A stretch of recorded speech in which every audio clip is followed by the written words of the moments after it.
de Crónicas 34, 14 al 21 y del 29 al 33. Y la palabra de Dios se lee de la siguiente manera: y al sacar el dinero que había sido traído a la casa de Jehová, el sacerdote Hilcías halló el libro de la ley de Jehová dada por medio de Moisés. Y dando cuenta Hilcías dijo al escriba Safán: yo he hallado el libro de la ley en la casa de Jehová. Y dio Hilcías el libro a Safán. Y Safán lo llevó al rey y le contó el asunto diciendo: tus siervos han cumplido todo lo que les fue encomendado. Han reunido el dinero que se halló en la casa de Jehová y lo han entregado en mano de los encargados y en mano de los que hacen la obra. Además de esto, declaró el escriba Safán al rey, diciendo: el sacerdote Hilcías me dio un libro, y leyó Safán en él delante del rey.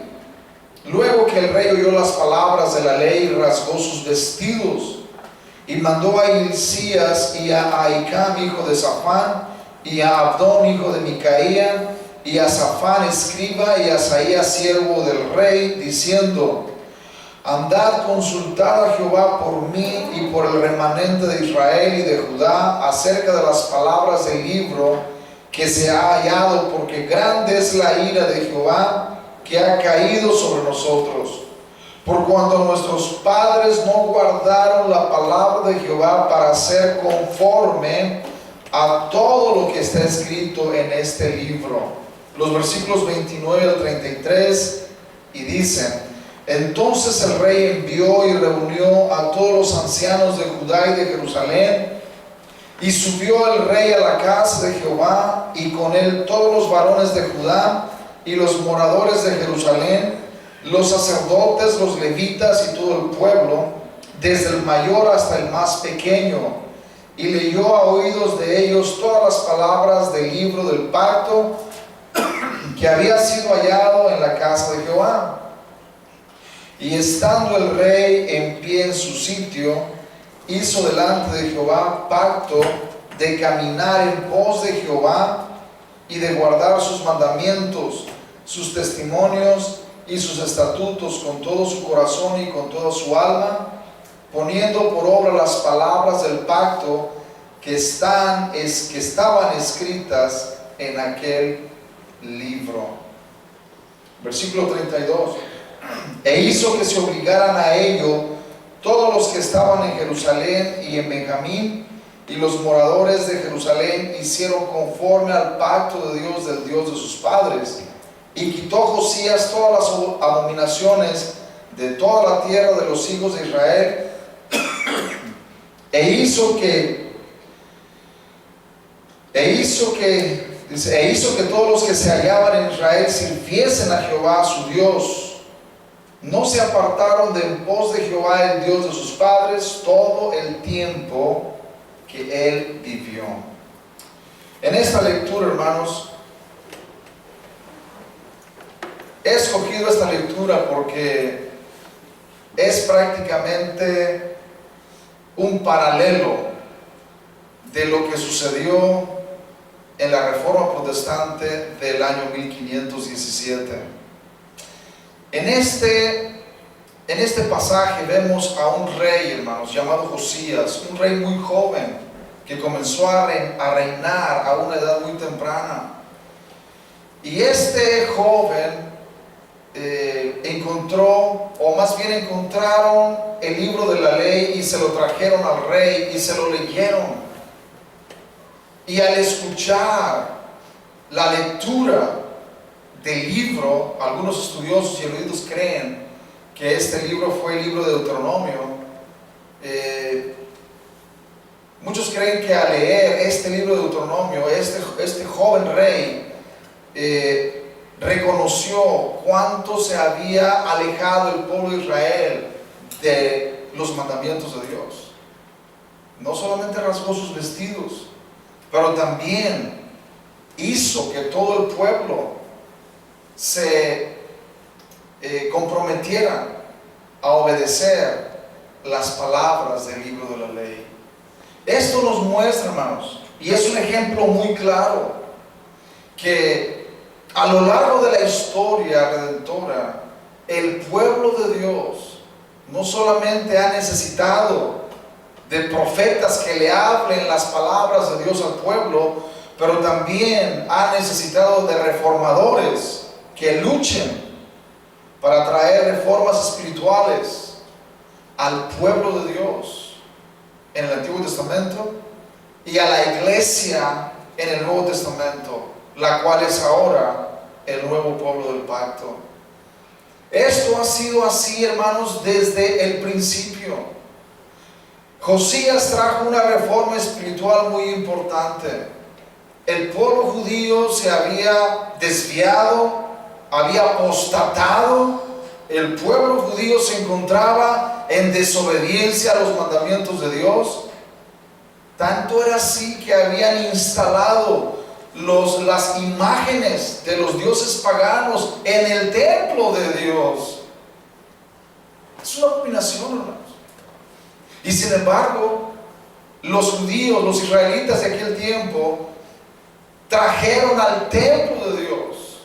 Ya no fueron personas desconocidas. Los mismos israelitas trajeron los ídolos abominables y los pusieron dentro del templo de Dios para adorar a los dioses ajenos. Me llama la atención, en Segundo de Reyes encontramos esta misma descripción de Crónicas, pero de una manera más gráfica. Vayamos a Segunda de Reyes, capítulo 23, versículos 4 al 10, y veamos cómo el libro de Reyes nos muestra esta descripción terrible de lo que los israelitas hicieron en el templo de Dios. Segunda de Reyes 23, 4 al 10. Veamos lo que dice.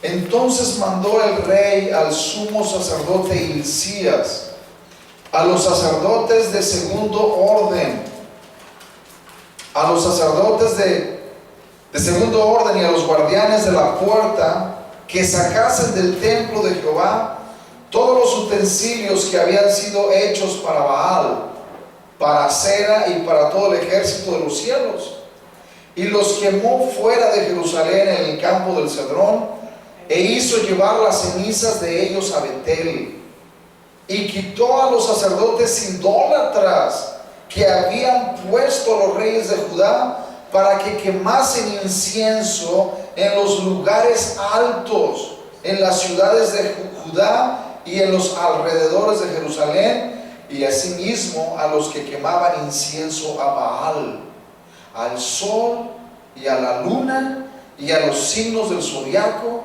y a todo el ejército de los cielos. Hizo también sacar la imagen de Acera fuera de la casa de Jehová, fuera de Jerusalén, al valle de Cedrón, y la quemó en el valle del Cedrón y la convirtió en polvo, y echó el polvo sobre los sepulcros de los hijos del pueblo. Además derribó los lugares de prostitución idolátrica que estaban en la casa de Jehová, en los cuales tejían las mujeres tiendas para Acera. E hizo venir todos los sacerdotes de las ciudades de Judá y profanó los lugares altos donde los sacerdotes quemaban incienso, desde Jeba hasta Berseba, y derribó los altares de las puertas que estaban a la entrada de la puerta de Josué, gobernador de la ciudad, que estaban a la mano izquierda de la puerta de la ciudad. Pero los sacerdotes de los lugares altos no subían al altar de Jehová en Jerusalén, sino que comían panes sin levadura entre sus hermanos. Asimismo profanó a Tofet, que está en el valle del hijo de Hinnom, para que ninguno pasase su hijo o su hija por fuego a Moloc. Hermanos, esta es una descripción gráfica de lo que los israelitas se encontraban haciendo en ese tiempo. Ellos habían construido lugares de adoración idólatra, pero no conformes con eso, habían puesto las imágenes de los ídolos paganos dentro del templo. el pueblo de Israel se había, hermanos, corrompido. Se encontraba el pueblo judío en un estado de completa apostasía. Aún los sumos sacerdotes se encontraban ofreciendo sacrificios a los dioses paganos, no al Dios verdadero. La adoración al Dios verdadero no solamente había sido abandonada, puesta a un lado, pero también había sido cambiada y sustituida por la adoración a los ídolos paganos, a los dioses falsos. Al darse cuenta el rey de lo que el libro decía, hermano, no solamente rasgó sus vestidos, sino que mandó a todos los habitantes de Israel a que se sometieran a los mandamientos del libro de la ley. Es interesante, hermanos, notar que la reforma espiritual en el tiempo de Josías solamente tuvo lugar debido al descubrimiento de la ley de Dios. ¿Se dan cuenta? Es un principio importante, hermanos. Un principio muy importante. La reforma espiritual en el tiempo del rey Josías tuvo lugar debido a que regresaron a las escrituras, comenzaron a leer el libro de la ley y se dieron cuenta por medio del libro de la ley que ellos se habían olvidado de Jehová su Dios, que ellos habían apostatado y habían ido en pos de dioses ajenos, y ahora ellos se encontraban, hermanos, pecando grandemente contra el Dios verdadero. Bueno, esa era exactamente la misma situación en la que un monje llamado Martín Lutero, hermanos, vivió en el siglo XVI. En el año 1517, el 31 de octubre, este joven llamado Martín Lutero, al igual que el rey Josías de la antigüedad, hermanos, la única diferencia era que este joven no era rey, tal como Josías lo fue, pero era un monje en la Iglesia Católica Romana, que posiblemente se convirtió en un sacerdote muy importante. Este joven, hermanos, marcaría el inicio de un movimiento que ha sido conocido como la Reforma Protestante. En esa fecha, Martín Lutero clavó en la puerta del castillo de Wittenberg, Alemania, 95 tesis, las cuales exponían los abusos en los que había caído la iglesia de su tiempo. Y muchos dicen y creen que, sin habérselo propuesto, Martín Lutero encendió una llama con esas 95 tesis que no solo no se apagaría tan fácilmente, sino que avanzaría hasta abarcar naciones enteras con el mensaje del Evangelio de la gracia de Dios. Si hoy en día nosotros nos llamamos evangélicos, hermanos, es gracias a la labor de un hombre llamado Martín Lutero, que al igual que el rey Josías, comenzó a luchar para que la adoración al Dios verdadero fuera restaurada. Amén. La adoración al Dios verdadero. Porque la iglesia de ese tiempo, la iglesia medieval, se había apartado grandemente de las escrituras. Grandemente de las escrituras.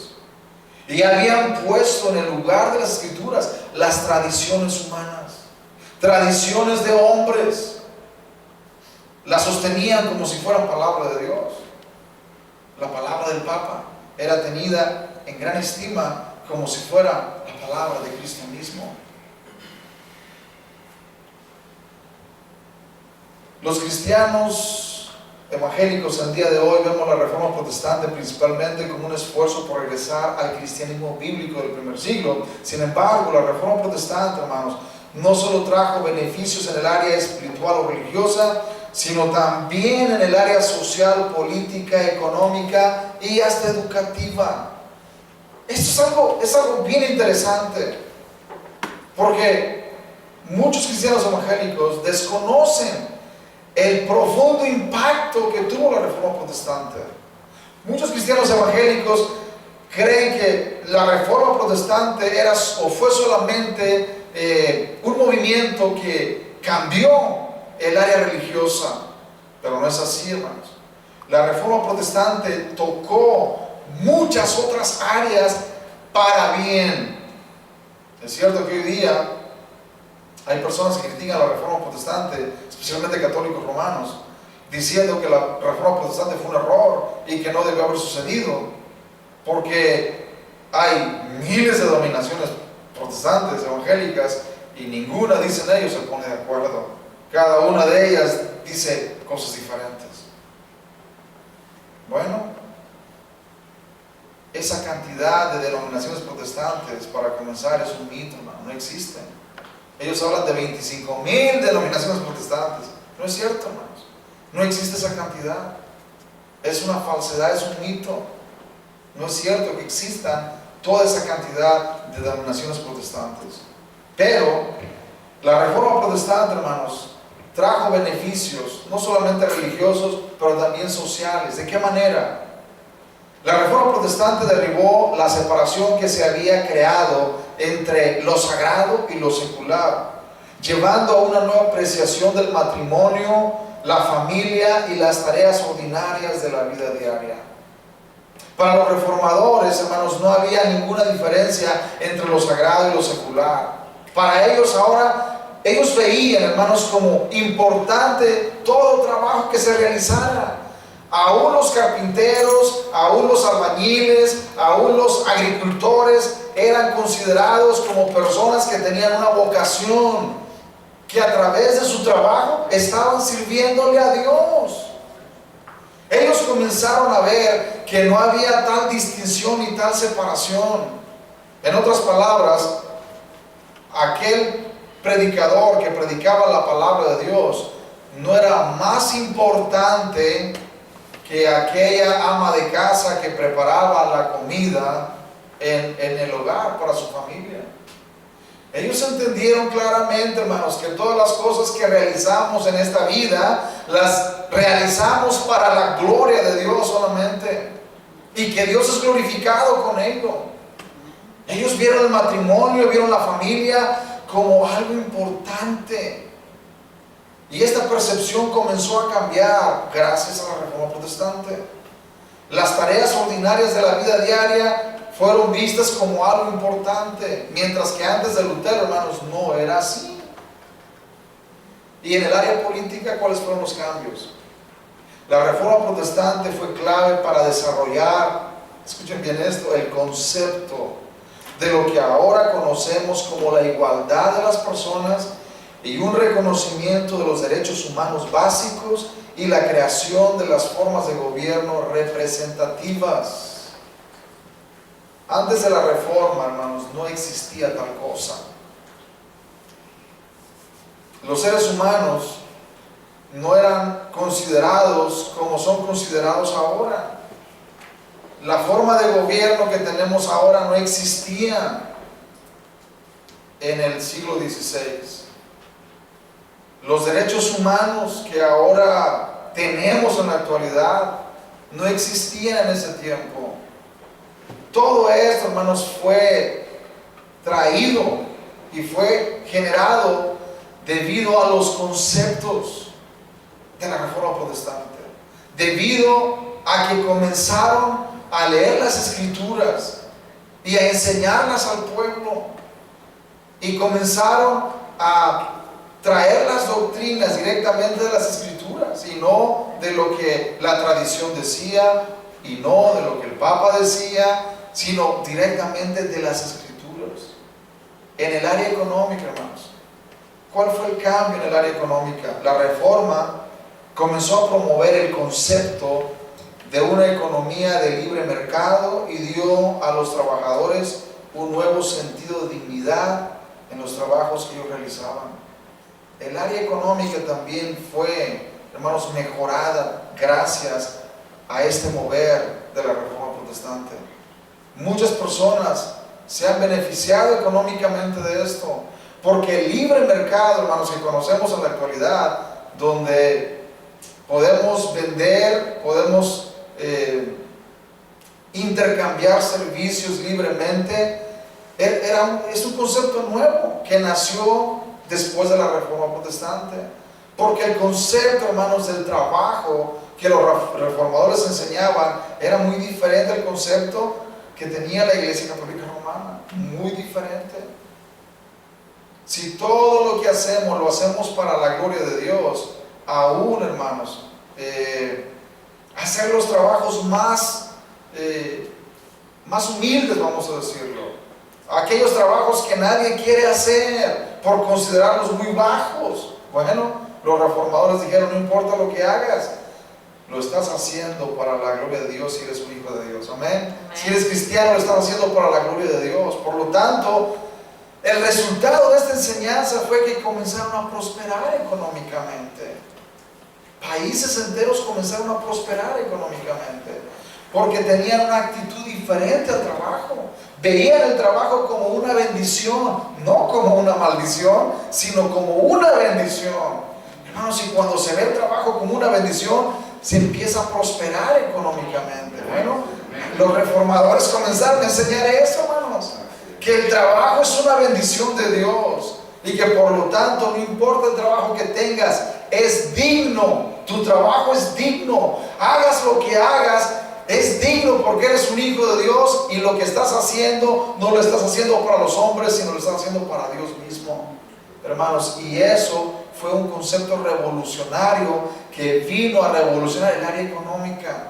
Y por esa razón, hasta el día de hoy, los países protestantes son los países más económicamente prósperos, hermanos, por el concepto que ellos traían de las escrituras sobre el trabajo. Es interesante, hermanos, comprender. Ahora, en el área educativa, ¿cuál fue el cambio que ellos trajeron? La reforma le dio un ímpetu a la educación de las personas al traducir las escrituras a los idiomas populares, permitiendo y animando a las personas a que pudieran leer las escrituras por ellos mismos. Antes de la reforma había demasiado analfabetismo, personas no sabían leer ni escribir.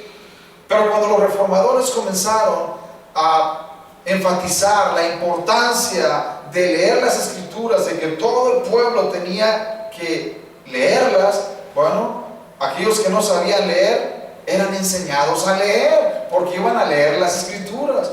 Hermanos, millones y millones de personas aprendieron a leer con las escrituras. Y hasta el día de hoy, muchas personas han aprendido a leer leyendo la Biblia, leyendo las escrituras. No han ido a escuelas, no han ido a universidades, pero se han educado leyendo las escrituras. Esto, hermanos, fue gracias al concepto de los reformadores de que las escrituras deberían ser leídas no solamente por los sacerdotes, no solamente por los monjes, pero por todas las personas, por todas las personas. Y el esfuerzo que ellos hicieron de traducir la Biblia, las escrituras, al idioma del pueblo, hermanos, fue una contribución enorme, que hasta el día de hoy la mayoría de personas reconocen a los reformadores por esa labor de traducir las escrituras a los idiomas populares, a los idiomas del pueblo. La reforma protestante trajo una clase de libertad que era desconocida hasta esos momentos de la historia: libertad política, libertad económica y libertad intelectual. Pero no solamente eso, hermanos. Aunque la reforma protestante sirvió como un catalizador para generar profundos cambios sobre todas las áreas de la sociedad, su principal área de cambio fue en el área religiosa. El área religiosa fue la que se vio principalmente transformada por la reforma protestante. Cambios que nosotros ahora, después de 500 años, fallamos en agradecer y en apreciar, existen debido a la sangre, el sudor y las lágrimas de muchos creyentes que estuvieron dispuestos a morir antes que negar o retractarse de lo que creían. Hoy en día, hermanos, es muy fácil creer que el mundo en el que vivimos siempre ha sido así. Hoy en día vemos las iglesias evangélicas y creemos que las iglesias evangélicas siempre han estado aquí y siempre han creído esto. Nos hemos acostumbrado tanto al mundo que cuando vemos las prácticas y creencias en el mundo evangélico, pareciera como si siempre hubiera sido así. Pero el mundo que conocemos es así debido a los cambios políticos, económicos, sociales y religiosos que tuvieron lugar debido a la influencia de la Reforma Protestante. ¿Cuáles fueron los cambios, hermanos, en el área religiosa? ¿Cuáles fueron los cambios? Primero, uno de sus cambios fue el canto congregacional. La Iglesia Católica Romana, hermanos, no cantaba cantos congregacionales. Hoy en día vamos a cualquier iglesia evangélica protestante y vemos cómo la congregación canta himnos, ¿no es cierto? Coros, con música, sin música, como sea, pero cantan, la congregación canta. Ese es un legado de la Reforma Protestante, hermanos. Eso es algo que no se hacía antes de Martín Lutero, no se hacía tal cosa. Pero hoy eso es normal, ¿no es cierto? A veces me da risa cuando escucho por ahí a algunos predicadores católicos diciendo que ellos son los originales y no nosotros, pero cantando cantos al estilo protestante. Díganme, sí, ¿quién está copiando, ellos o nosotros? ¿No es cierto? Como dicen por ahí, el chiste se cuenta solo, ¿no es cierto? Que ahora ellos son los que nos están copiando a nosotros y ellos están haciendo cambios porque nosotros hicimos cambios en el año 1500 y ellos están, a partir de ahí han comenzado a hacer cambios también entre ellos mismos. Pero ¿por qué? Por la Reforma Protestante. Por eso ellos han comenzado a traer cambios también ante ellos mismos. Así que el segundo es el privilegio de leer las Escrituras en nuestro propio idioma. Este privilegio no se conocía antes de Martín Lutero. Este privilegio era algo totalmente desconocido y algo que solamente podía ser para aquellos que habían sido ordenados al sacerdocio. La predicación de las Escrituras como un aspecto central en el culto cristiano es algo que tuvo lugar, hermanos, a partir de la Reforma Protestante. La predicación de las Escrituras no era algo central. Lo que era central en la liturgia cristiana antes de la Reforma era la misa, ¿no es cierto? La misa era lo central. Pero cuando los reformadores comenzaron a predicar y a hablar las Escrituras, la predicación fue un elemento importante que ocupó un lugar central en el culto cristiano, la predicación de las Escrituras. Y lo otro, hermanos, fue el privilegio de participar del pan y del vino en la comunión y no solo de una hostia. Antes de Martín Lutero, hermanos, antes de los reformadores, solamente se hacía participar al creyente del pan o de la hostia, solamente, no del vino. Pero los reformadores comenzaron a ver que eso no era bíblico, que lo que las Escrituras hablaban era del pan y del vino. Por lo tanto, ellos comenzaron a incorporar los dos elementos en la participación de la cena del Señor, tanto el pan como el vino. El concepto bíblico del sacerdocio de todos los creyentes fue enfatizado una vez más. O sea, todos somos sacerdotes delante de Dios. No solamente una casta especial, no solamente un grupo privilegiado. Todos y cada uno de los creyentes somos sacerdotes delante de Dios. Este es un concepto, hermanos, de la Reforma Protestante. Es algo que no se creía anteriormente. Es algo que la Iglesia Católica Romana no enseñaba y que por mucho tiempo enfatizaba todo lo contrario. Pero el elemento más importante, hermanos, que yo puedo ver de la Reforma Protestante fue la recuperación del Evangelio por parte de los reformadores. La recuperación del Evangelio. Todos los cambios que han tenido lugar, como cambios políticos, cambios sociales, cambios económicos, esos cambios no servirían de nada si los reformadores no hubieran luchado por recuperar el Evangelio de la gracia de Dios, que había sido oscurecido y hasta negado por la Iglesia Católica durante siglos debido a tradiciones y prácticas antibíblicas. Una de las preguntas centrales que llevaron a los reformadores a enfatizar una vez más el Evangelio bíblico tal como lo fue en el periodo apostólico fue la siguiente pregunta: ¿cómo puede un pecador merecedor de la condenación eterna ser reconciliado con el Dios Santo? ¿Cómo? ¿De qué manera? ¿Cómo un pecador que va rumbo a la condenación eterna, cómo puede ser perdonado? ¿De qué manera? ¿Cuál es la respuesta a esa pregunta? Los reformadores, hermanos, contestaban a esa pregunta afirmando que lo único que un pecador necesitaba para ser reconciliado con Dios y recibir el perdón de sus pecados era creer en Cristo y aceptar su sacrificio en la cruz por nuestros pecados. Solamente eso era lo único. No necesitaba otras cosas más. No necesitaba, hermanos, penitencias. No necesitaba hacer buenas obras para poder ser salvo. No necesitaba someterse a los ritos, ceremonias o incluso los sacramentos para poder recibir el perdón de sus pecados. Contrario a la enseñanza popular, ellos enfatizaban la importancia de la fe sola para recibir la gracia y la misericordia de Dios. La fe sola. Ni los sacramentos ni las buenas obras podían hacernos aceptables delante de Dios.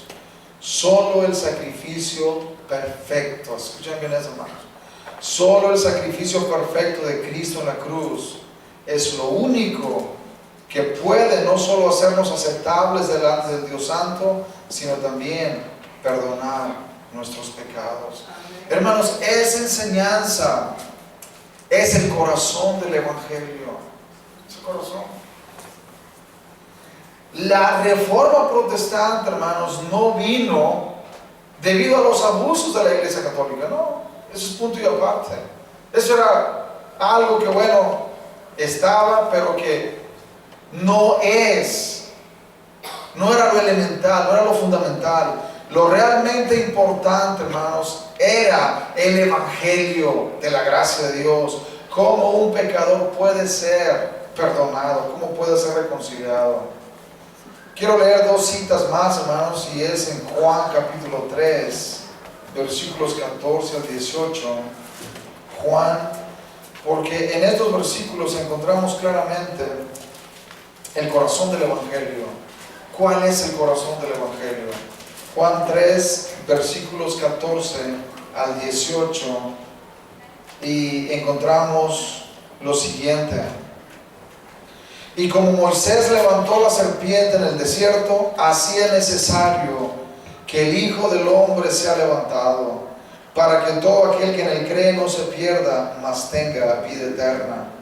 Porque de tal manera amó Dios al mundo, que ha dado a su Hijo unigénito, para que todo aquel que en él cree no se pierda, mas tenga vida eterna. Porque no envió Dios a su Hijo al mundo para condenar al mundo, sino para que el mundo sea salvo por él. El que en él cree no es condenado, pero el que no cree ya ha sido condenado, porque no ha creído en el nombre del unigénito Hijo de Dios. Ahora vayamos a Hechos capítulo 16. Hechos capítulo 16, versículos 29 al 33. Veamos lo que dice. Él entonces, pidiendo luz, se precipitó adentro y temblando se postró a los pies de Pablo y de Silas, y sacándolo les dijo: señores, ¿qué debo hacer para ser salvo? Ellos dijeron: cree en el Señor Jesucristo y serás salvo tú y tu casa. Y le hablaron la palabra del Señor a él y a todos los que estaban en su casa. Y él, tomándolos en aquella misma hora de la noche, les lavó las heridas, y enseguida se bautizó él con todos los suyos. Claramente vemos, hermanos, el enfoque del Evangelio. El corazón del Evangelio es creer en Cristo solamente. En estos versículos vemos al carcelero de Filipos preguntando de manera desesperada: Señores, ¿qué debo hacer para ser salvo? Y la respuesta es simple y directa: cree en el Señor Jesucristo y serás salvo. Hermanos, los reformadores entendieron claramente que la única respuesta para el pecador y su salvación es Cristo y solamente Él. No es Cristo más la iglesia, no es Cristo más los sacramentos, no es Cristo más las buenas obras, no, es Cristo y solamente Él. Solo Cristo, solo Cristo. Y estaremos viendo, hermanos, en los mensajes siguientes aspectos interesantes de esta teología, de esta enseñanza reformada que ha dado lugar, hermanos, y que ha realmente moldeado a la comunidad evangélica, a la comunidad protestante durante 5 siglos.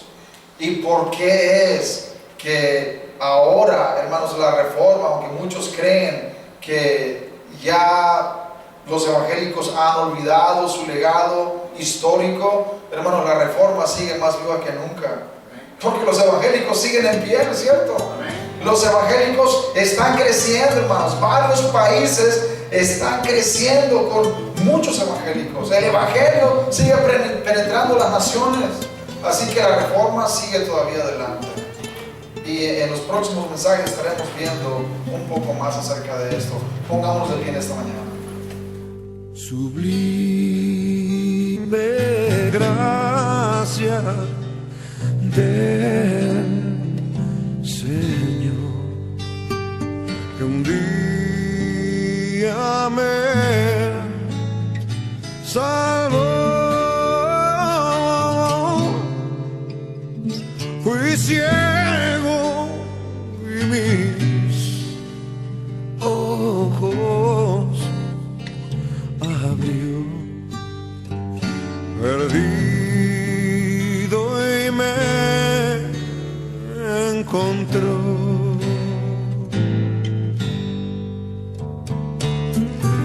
Su gracia me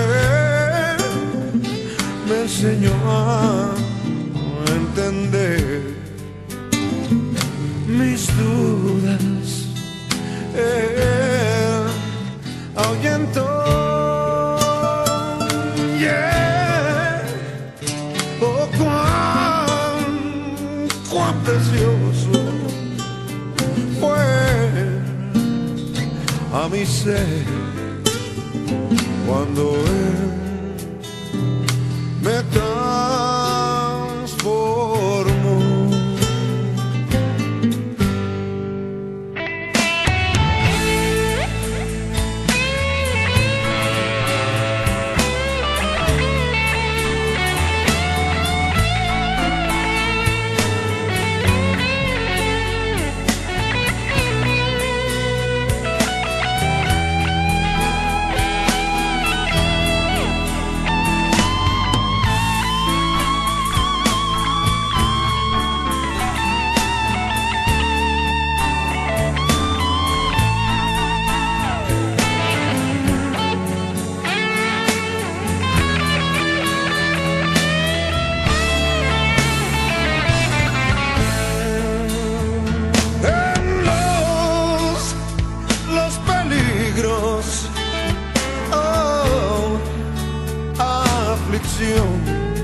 Que yo he tenido aquí, su mano amorosa siempre me guió y me guiará hasta el fin. Y cuando esté en la eternidad,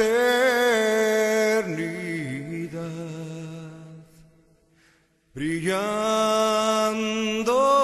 como el sol,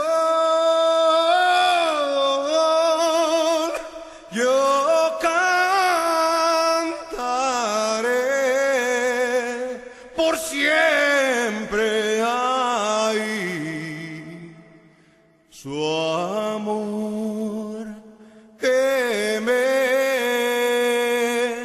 salvo.